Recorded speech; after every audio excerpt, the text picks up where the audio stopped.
Hi, today I want to talk about cosy games for neurodivergent brains. I'm going to start with a little bit of a history of me as a gamer. As a child, I really wanted a Game Boy. I'm not quite sure why, whether it was about the video games or whether it was about the actual object, because at the time they came in cute colours and it was this cute little thing, but I really wanted one. Some of my friends had them, whatever. Every Christmas I asked for one, but I never got one, and you know, first world problems and all that, but I never got one, and that's fine. And then when I went to university, in the student house that I lived in, someone had a PlayStation and someone had I think it was a Nintendo 64. Someone tell me if this would have been the right thing. It was about the late 90s, basically, whatever Nintendo console was out at the time. So we would play Tekken on the PlayStation, and we would play Mario Kart on the Nintendo console of whatever kind it was. And I joined in a lot because that's what everyone was doing, and I wanted to be part of the group, and I actually got quite good at it. I mean, good by the standards of my house, in that I did not always lose. But to be honest, I always found the adrenaline rush and the excitement of the games a little bit overwhelming, and it would leave me feeling a little bit anxious and wired. So I guess I kind of thought that gaming wasn't really for me. And then, if you all recall, a pandemic started at the start of 2020, and we were all told to stay at home.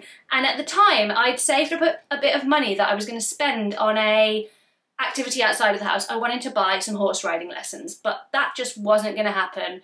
So I thought about buying a Switch. I don't know, I just kind of really like the idea of curling up on the sofa and losing myself in a video game, something a little bit more interactive than just watching TV.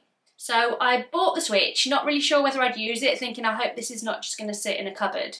And I got a copy of Animal Crossing, and I loved Animal Crossing, and I played it for like 300 plus hours. I had the most beautiful garden. It made me very happy, and it definitely fulfilled the brief of making me feel chilled, passing the time, being creative.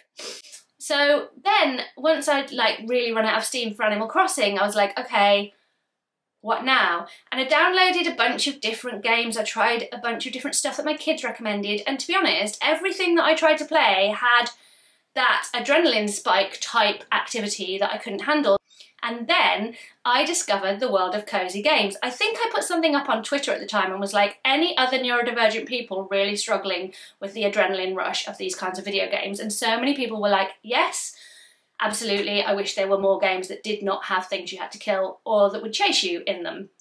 So I thought, you know, this must be a thing, I'm going to go and find out about it, and I discovered cozy games. So then I started doing the fun activity of researching games, watching videos on YouTube about them, checking out the Nintendo website, reading reviews on the internet, and finding the kinds of games that suited my brain. And I found plenty of games. So I thought I should share some of the games that I have found that have fit this brief, in case you guys would also like to enjoy this activity. So all the games I'm going to talk about today are on the Switch because that is what I play on. But some of them are indie games that you can also find on other platforms like Steam and other consoles. I will leave links in the description box to all the games that I have talked about so that you can go and find out whether you can play them on your preferred gaming device. Okay, I'm going to start with the first game that I played after Animal Crossing, and it might also be my favourite game on this list. This game is awesome in nearly every way. In Spiritfarer, you play the part of Stella, who has just recently become the Spiritfarer, and the Spiritfarer's job is to take souls to the afterlife when they are ready.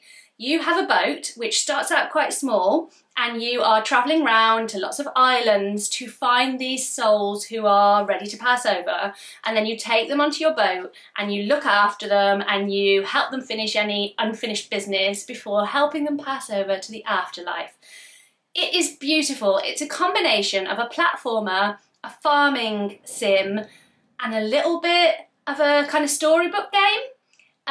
On your boat you can do upgrades. There's just so much scope on this boat to turn it from the basic boat that you start with to a farm productivity amazing boat, and you have to collect resources to make that happen. So in that way it's like a farming sim. But then visiting the island and hearing everyone's stories and picking up what they need from you is where it becomes like a story like a story game. And then there are some challenges that are a little bit more platformy. So I would highly recommend Spiritfarer. It's beautiful, it's creative, it's quirky, it's profound, and it's really actually quite moving. The next game that I played is a really cute, quite basic indie game called Calico, where you have taken over a cat cafe, and it's basically a story game where you go around, you talk to different characters, you fulfill different tasks. On the map there are 3 or 4 areas that you have to unlock to go and complete the tasks to finish the game. It's quite basic. It's one of those games where you look around and bits of the scenery aren't there, but really that didn't bother me at all because it has a beautiful soundtrack. It's just aesthetically, you know, pastel, pretty, beautiful. There are blossom trees everywhere. You have to cook stuff, and the mechanism for cooking stuff is the funnest thing ever. So because you're running a cat cafe, obviously you need to make food, but you become this tiny, tiny person and you have to pick up the ingredients and throw them into the bowl, and then the food is produced. And my absolutely favourite bit, quite near the end of the game, was that you get to fly on animals. I mean, you just get to fly around on an animal. I mean, who doesn't want to do that? So Calico is a relatively short game. It's not as long as some of the other games that I'm going to talk about, but it really is so chill and so beautiful, and I would highly recommend it. Now, for fans of the puzzle game, The Last Campfire, you are a little soul called Ember, and for reasons that I don't want to go into because spoilers, many of the characters in the lands of this game have become forlorn, so they've lost all of their spirit and their happiness and they've turned grey. And you have to find the forlorns, and when you find them, there are puzzles that you have to solve to bring them back to life, and then when they come back to life, they go and they sit around your campfire. There are 3 different stages, and so you have to collect, I think it's like 8 or 9 forlorns in each stage, and then they're all sitting around the campfire, which is lovely, and there's a spirit in the campfire that can give you advice if you get stuck. The Last Campfire has a beautiful soundtrack, a soundscape, I guess. It's beautiful to look at, it's peaceful, it's satisfying, it's quirky. I really loved this game. It was only about 5 or 6 hours, maybe 10 hours, but I absolutely loved it. And if they brought out a second one, I would 100% be all over that game. The next game that I enjoyed was a game called Cozy Grove. Cozy Grove has a lot in common with Animal Crossing in that you are on an island, in that you have to gather resources, you have to build things, you have to complete tasks in order to unlock things. It's a little bit more steampunk in style, it's less kind of cutesy and more kind of quirky, I guess.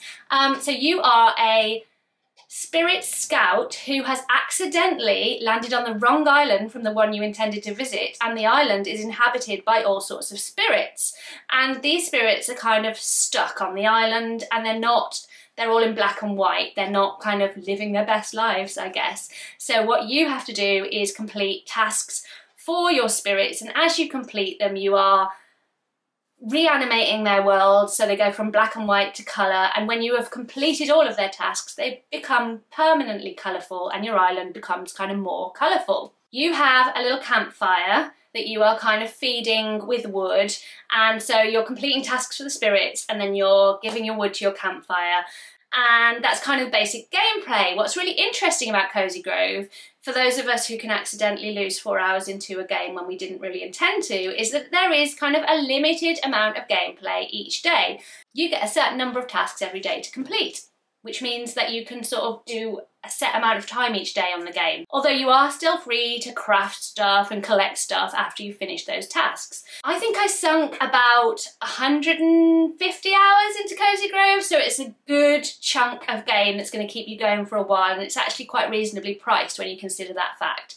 So yeah, would definitely recommend Cozy Grove if you've enjoyed Animal Crossing and you're looking for something kind of similar but kind of different. The final game I'm going to recommend today is a really simple game that when someone explained the premise to me I was like, how is that fun? And then I played it and was like, this is so fun. I don't know how it's fun, but it is fun. So I'm talking about Unpacking, which is basically a game in which you are unpacking someone's house, but it's just so satisfying. So you are following the character from, I guess, their very first childhood bedroom through to their final, most grown up, most large house. And so with each passing level, you have more rooms to unpack and more stuff to unpack. But also with each passing level, you're unpacking the same stuff in addition to new stuff. So it's like you're watching that person's life be moved through the stages, which is lovely in and of itself. But also, like, do not underestimate how calming it is to just click and find the right spaces for this person's objects. And then if you haven't got it in the right space, you have to kind of try again, and you don't get to move on a level until you've put all of the things into the correct spaces. The gameplay mechanism is so simple, the premise is so simple, but if you're feeling overstimulated and you just need to bring yourself back down, this game is the one. I've played it through once. I think it took 5 or 6 hours, so it's quite a short one, but to be honest with you, I'm thinking if I feel like really stressed or really overstimulated, I'll probably go back to it and play it all over again. It's like the gameplay equivalent of how satisfying it is to organise a cupboard when you're feeling stressed because your world is in chaos, but you've organised this cupboard so you have control over some part of the world so you feel calm. It's like the gameplay equivalent of that. So that's it. I've really enjoyed telling you about these games. I really enjoy playing these games. I really enjoy researching them. I really enjoy sharing the games with my friends. Such a really simple way for me to calm my brain, not be bored, not feel overstimulated and not get stressed, because I'm finding these games that fit that spot. My recommendation if you want to dive into this is look up cozy games on YouTube. There are a couple of cozy game YouTubers whose links I will leave in the description box below that I've been enjoying for finding those recommendations. And who knows, maybe I could make more videos like this too. If you would like me to make like a, I don't know, 3 or 4 monthly cozy game recommendations video, I am absolutely happy to do that. So leave me a comment and let me know if that's something you'd like me to do. Anyway, I hope that you've enjoyed this video. If you did, please hit the like button. If you'd like to subscribe to my channel and you've never been here before, as well as this kind of content, I make heavily researched content on the topic of autism and ADHD and disability lifestyle content in general. So yeah, if that's the kind of thing that you like, please consider subscribing to my channel. If you'd like to support me as a creator, that's a big part of how I'm able to do this as a job. It would be really helpful if you could either join my YouTube memberships, where you can support me on a regular basis, and in exchange for that I offer some perks to say thank you, or you could head to my Ko-Fi tip jar where you can just leave me a little one-off tip if you've been like, this video was so helpful, I'd like to contribute to this creator. All of the links to all of that stuff are in my link tree, which you can find at the top of the page, or the YouTube memberships just by hitting that join button. Thanks for watching, and I will see you next time. Bye bye!